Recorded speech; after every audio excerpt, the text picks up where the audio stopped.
जय श्री राम मित्रों। श्री राम जी ने लक्ष्मण जी को राजा नृग और राजा निमि की कथा सुनाई। मित्रों, एक दिन लक्ष्मण जी ने श्री राम जी से कहा, महाराज, आप राजकाज में इतने व्यस्त रहते हैं कि अपने स्वास्थ्य का भी ध्यान नहीं रखते। यह सुनकर रामचंद्र जी बोले, लक्ष्मण, राजा का कर्तव्य होता है राजकाज में पूर्णतया लीन रहना।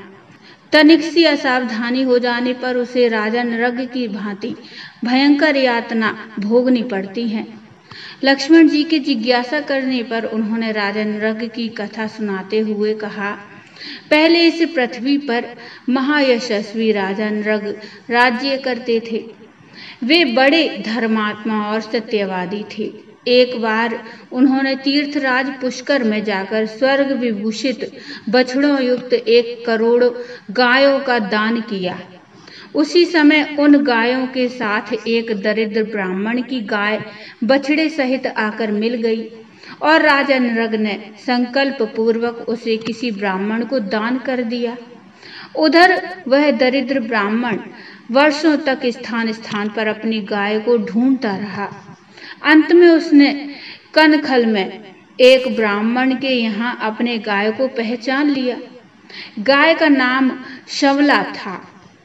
जब उसने गाय को नाम लेकर पुकारा तो वह गाय उस दरिद्र ब्राह्मण के पीछे हो ली।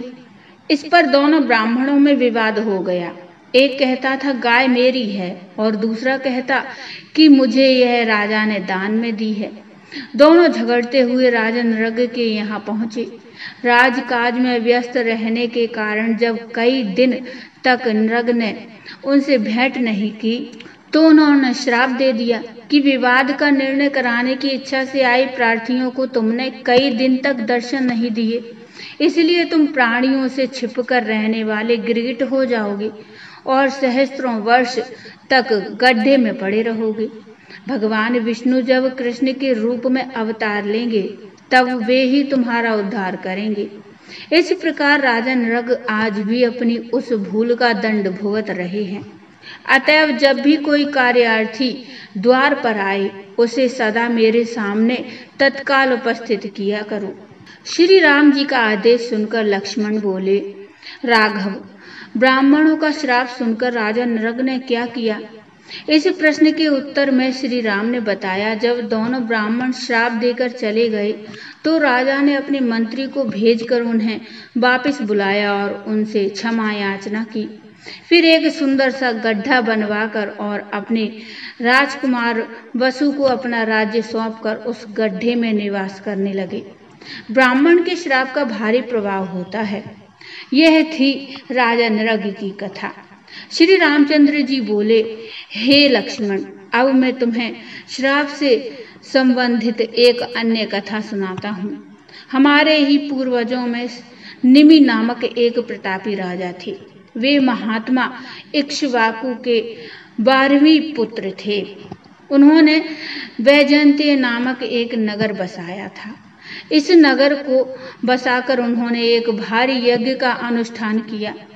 यज्ञ संपन्न करने के लिए महर्षि वशिष्ठ, अत्रि, अंगिर तथा भृगु को आमंत्रित किया, किंतु वशिष्ठ का एक यज्ञ के लिए देवराज इंद्र ने पहले ही वर्ण कर लिया था। इसलिए वे निमि से प्रतीक्षा करने के लिए कहकर इंद्र का यज्ञ कराने चले गए। वशिष्ठ के जाने पर महर्षि गौतम ने यज्ञ को पूरा कराया। वशिष्ठ ने लौटकर जब देखा कि गौतम यज्ञ को पूरा कर रहे हैं तो उन्होंने क्रुद्ध होकर निमि से मिलने की इच्छा प्रकट की।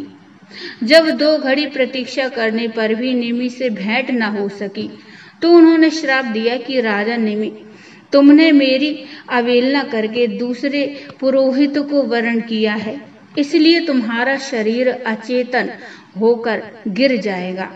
जब राजा निमि को यह श्राप की बात मालूम हुई तो उन्होंने भी वशिष्ठ जी को श्राप दिया कि आपने मुझे अकारण ही श्राप दिया है, अतएव आपका शरीर भी अचेतन होकर गिर जाएगा।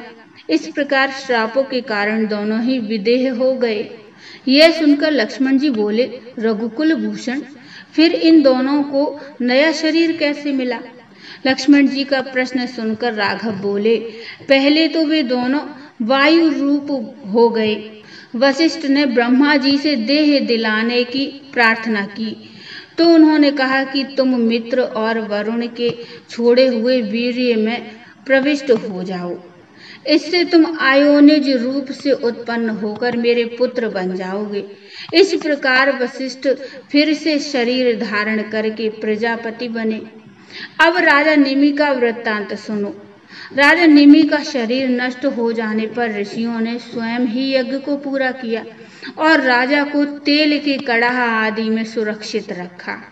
यज्ञ कार्यों से निवृत्त होकर महर्षि भृगु ने राजा निमि की आत्मा से पूछा कि तुम्हारे जीव चैतन्य को कहाँ स्थापित किया जाए। इस पर निमि ने कहा कि मैं समस्त प्राणियों के नेत्रों में निवास करना चाहता हूँ। राजा की यह अभिलाषा पूर्ण हुई। तब से निमि का निवास वायु रूप होकर समस्त प्राणियों के नेत्रों में हो गया। उन्हीं राजा के पुत्र मिथिलापति जनक हुए और विदेह कहलाए। तो बोलिए जय श्री राम। मित्रों, ये छोटी सी कथा आपको कैसी लगी मुझे कमेंट में बताइए। कमेंट में जय श्री राम लिखिए। कथा अच्छी लगी हो तो लाइक करिए और चैनल को सब्सक्राइब कर लीजिए। मिलते हैं एक नई कथा को लेकर, तब तक के लिए जय श्री राम।